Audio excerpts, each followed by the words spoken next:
Good morning. Hello. Beautiful.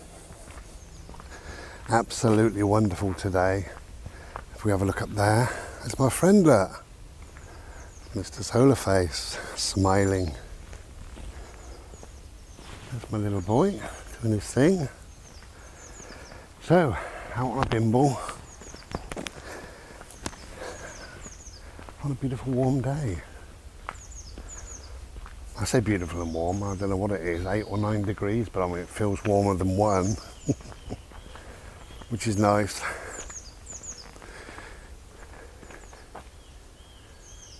I like that tree.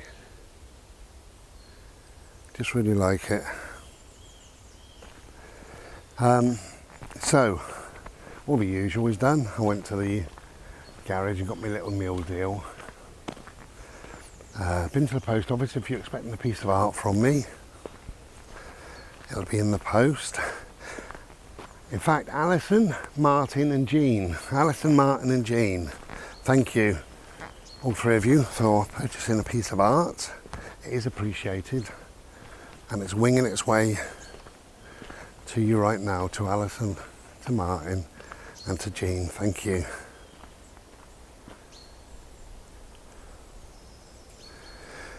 So this video is just me emptying my head about a number of different things really. Don't switch off. Well, you can if you like. Just for 1 minute. Just me emptying my head, talking about vaccines for a second. Number one, I think it's very sad and awful that 9 elderly residents in a care home in Exeter have all died of COVID, and another 3 or 4 are quite ill. But oddly, they've all been vaccinated. So what's all that about? Is he licking? Are you licking? You are? Yeah, just a bit of a concern of mine, you know. Obviously I've got to weigh up the option, do I get vaccinated or not? For me, I would say no. And the more I hear things like that, the more I think no is the valid response. I've also heard that Ireland now, I think it's Norway, Sweden and Denmark, won't have the Oxford Vanica COVID jab, and now Ireland have joined suit because sometime after having the jab, people have been developing blood clots in their heart, lungs and legs. I mean, how concerning is that? And I hope if you've had it, the Oxford Venica or Zeneca or whatever, God, I hope you're okay.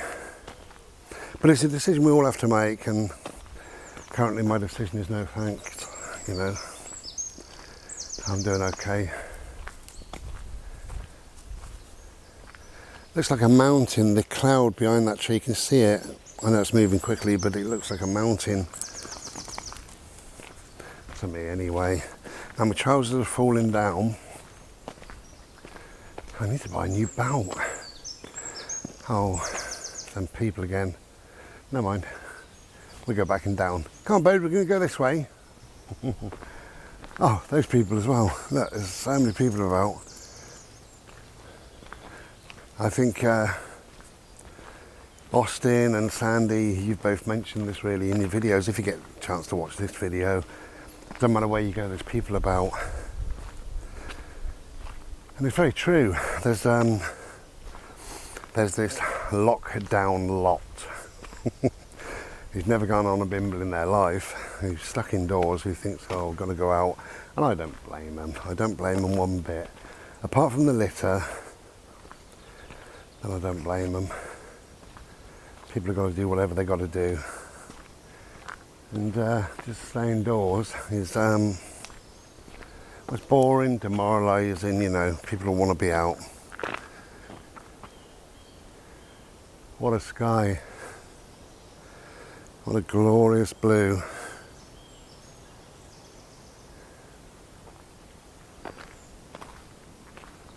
Nice. You feel so much better when the sun shines. Bode, come here, love. Come on. Yeah, loving it. What was I saying about my trousers? I got a belt and it's a bit loose. Come here. And I was kind of putting my hands in my pockets to pull them up when I was stood in the post office queue. Some people are lovely, aren't they? I'll tell you a couple of little stories while we're here, just emptying my head. There's a wonderful woman, lovely woman, behind the counter at the post office where I go to. There's 2 or 3 women, but there's one in particular that I like to be served by. And she told me a long time ago, we're just in a conversation talking about masks, and she can't wear a mask, and I said, well, it's nobody's business. And she said, yeah, but you will hear some of the things customers have said. I said, well, I'd refuse to serve them. I'd say bollocks and refuse to serve them. And she said, I've got a problem in my lungs, so that's the real main reason. She said, but I've got a brain tumour, and I don't want to discuss that with people. I said, well, you shouldn't. There's no need, Anyway, lovely woman. And I went in there today. First time I've seen her since all my malarkey, my illness malarkey. And got served by her, luckily. And she said, wow, how lovely to see you. I've missed you. No, I don't even know this woman. I've missed you. She said, where you been? And I said, I haven't been very well. Look at that. He's a tall one. Haven't been very well, ended up in hospital, got COVID, but doing pretty well now. And really lovely. Chatting away as if she knew me. And I said to her I'd given up smoking as well since January, which is good. And she said, oh, brilliant, well done. And I said, well, I started smoking at 12 and, it's been a while, I'm nearly 20 now. Some old lady burst out laughing behind me. I said, excuse me. And then some bloke said, yeah, mate, we're all 20. So we had a laugh, we had a chuckle, that was nice. And she was saying that when she started in the post office 16 years ago, she used to nip out and have a fag if and when, and it just became awkward to nip out. And she could only have like official breaks for a smoke. So on about her 3rd or 4th day of doing that, she didn't take her fags to work. I thought I'll have one in the morning, one when I get back. And she said I was bloody gagging for a fag when I got back. And she did that every day until the packet of fags was finished, and that was it. She gave up. So it can happen, more power to her. There's not many leaves about. Have you noticed this year, as I'm making this, I think it's the 15th. Happy birthday, Zoe, that's my niece. She won't watch this. Middle of March. And we've got no bloody leaves.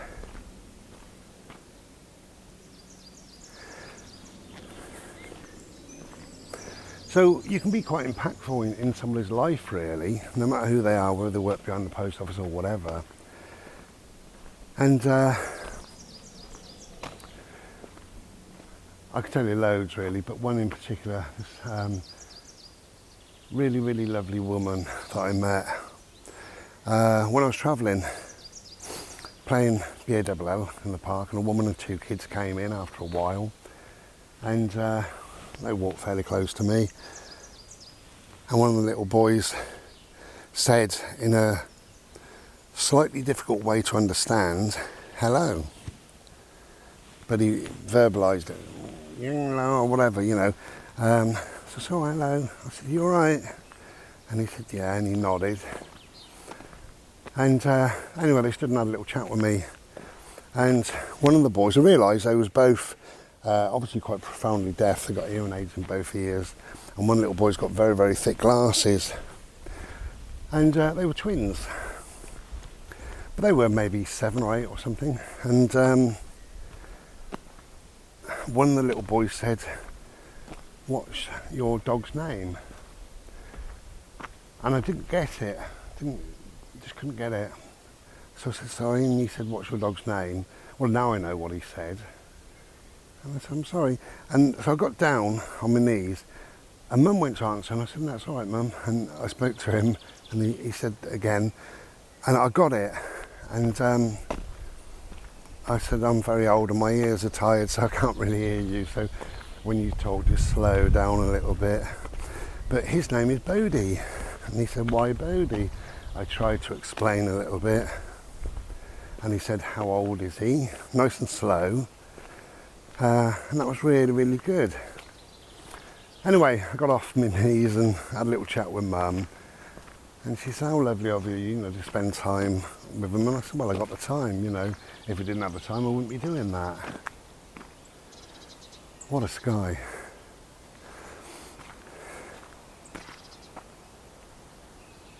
Anyway, I think I was on a campsite. So the day after, I was in the same park, and the mum came in with the 2 boys. Now, the chat with the boys and the chat with the mum. That was nice. Whew, a bit breathless.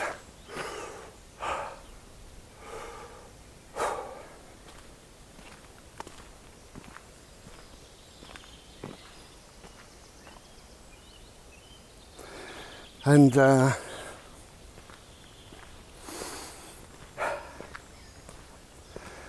I saw them, I think, a couple of days later.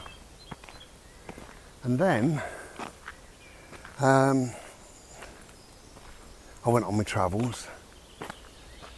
And a couple of months later, I was on that same site, same park, doing the usual. And this woman came up to me with a little tiny dog. And it was the same woman, no kids, but a dog. And she said, "Oh, hello," like that. I hardly recognised her, but it kind of dawned on me very quickly, where am I? Who do I know here? So I said, "Oh, hello." I said, "How are you doing? You got a little dog?" And she said, "Yeah, this dog's called so-and-so." She said, "Where have you been? I've been so worried about you." No, this is somebody I don't know. "I've been so worried about you. I've asked everybody with a dog, do you know the guy, tall guy with a beard and black and white dog?" And they've all said, no, no, no. She said, "It doesn't seem like anybody knows you." I said, "Well, they don't, And I said, "I'm a traveller and I live in the van," and we had a little chat, and she understood, and that was fine. The sad thing with that was, she said, "Shall I let my dog off a lead?" And I said, "Well, it all depends. What's your dog like on recall? How long have you had your dog?" And everything else. But after a while she did. And the dog was fine, just running around, doing its thing and what have you. And then it bolted down an alleyway. And I hope that it made its way home. And she suddenly shouted and she ran, and that was that. So I never ever saw her again. The last time I saw her, she was screaming the dog's name and running.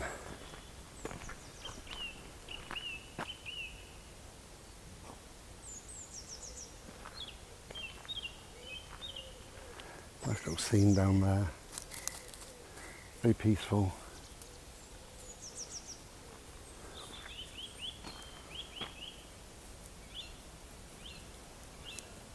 Yeah, sometimes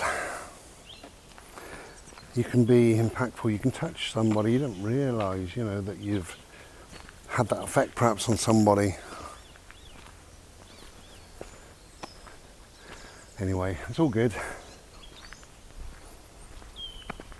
So, we're out on a little bimble. Just a quick reminder, I've got a premiere on Thursday the 25th, 8 o'clock. Thursday the 25th, 8 o'clock.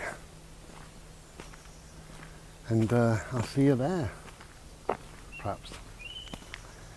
Look at my boy, my beautiful boy. What you doing? What we doing, man? Hey? Oh, what you doing? You're beautiful, aren't you?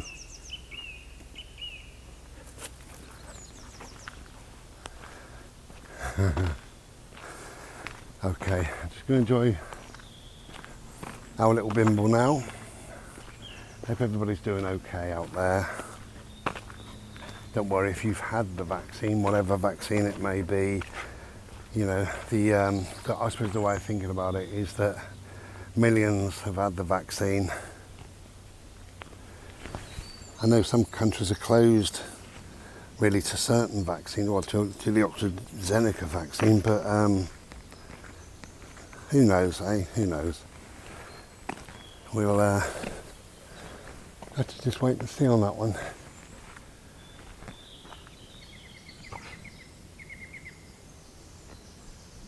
I suppose holidays back on now, or they will be soon, aircraft travelling around.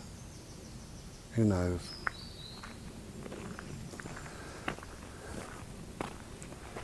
Okay, enjoy your day. I'll see you on the premiere, or if not, I'll see you another time. Take care. Be well. Ta-ra.